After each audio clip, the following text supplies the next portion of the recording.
ರಾಜಕೀಯ ಅಖಾಡದಲ್ಲಿ ಈಗ ಹೊಸ ಸಂಚಲನ. ದಾವಣಗೆರೆ ದಕ್ಷಿಣ ವಿಧಾನಸಭಾ ಕ್ಷೇತ್ರದ ಚುನಾವಣೆ ಕಾವು ಏರುತ್ತಿರುವ ಬೆನ್ನಲ್ಲೇ ಶಿವಮೊಗ್ಗದ ಪ್ರಭಾವಿ ಧಾರ್ಮಿಕ ಮುಖಂಡರೊಬ್ಬರು ಎಂಟ್ರಿ ಕೊಟ್ಟಿದ್ದಾರೆ. ಹೌದು, ಶಿವಮೊಗ್ಗ ನಗರದ ಸುಳೆಬೈಲ್ ಮದ್ರಸಾದ ಪ್ರಿನ್ಸಿಪಾಲ್ ಆಗಿರುವ ಮೌಲಾನಾ ಹಜ್ರತ್ ಸೈಯದ್ ಇರ್ಫಾನ್ ರಜ್ವಿ ಅವರು ಈಗ ದಾವಣಗೆರೆ ದಕ್ಷಿಣದ ಅಖಾಡಕ್ಕೆ ಇಳಿದಿದ್ದಾರೆ. ಕೇವಲ ಭೇಟಿಯಷ್ಟೇ ಅಲ್ಲ, ದಾವಣಗೆರೆಯಲ್ಲಿ ಅವರ ಮುಂದಿನ ನಡೆ ಏನು, ಅವರು ಯಾರ ಪರವಾಗಿ ತಮ್ಮ ಬೆಂಬಲದ ಹಸ್ತ ಚಾಚಿದ್ದಾರೆ, ಈ ಕುರಿತ ಕಂಪ್ಲೀಟ್ ರಿಪೋರ್ಟ್ ಇವತ್ತು ನಿಮ್ಮ ಮುಂದೆ.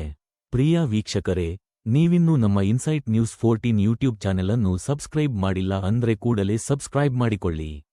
ಮೌಲಾನಾ ಇರ್ಫಾನ್ ರಜ್ವಿ ಅವರು ಯಾರಿಗೆ ಬೆಂಬಲ ಘೋಷಿಸಿದ್ದಾರೆ ಅನ್ನೋದನ್ನ ವಿಸ್ತಾರವಾಗಿ ನೋಡೋಣ ಬನ್ನಿ.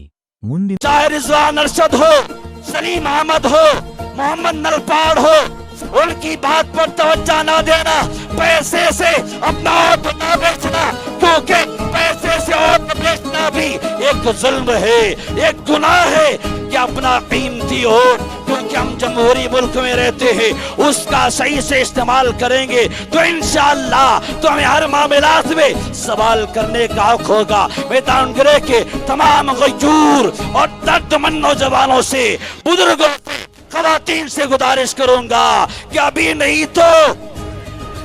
नहीं तो कुकर के निशान को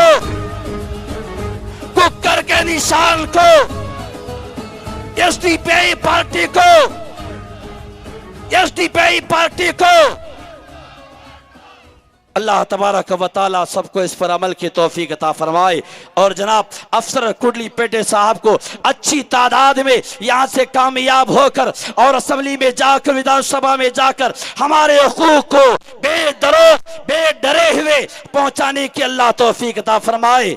ಮುಂದಿನ ಸುದ್ದಿಗಳನ್ನು ವೀಕ್ಷಿಸಲು ನೋಡ್ತಾ ಇರಿ ಇನ್ಸೈಟ್ ನ್ಯೂಸ್ 14.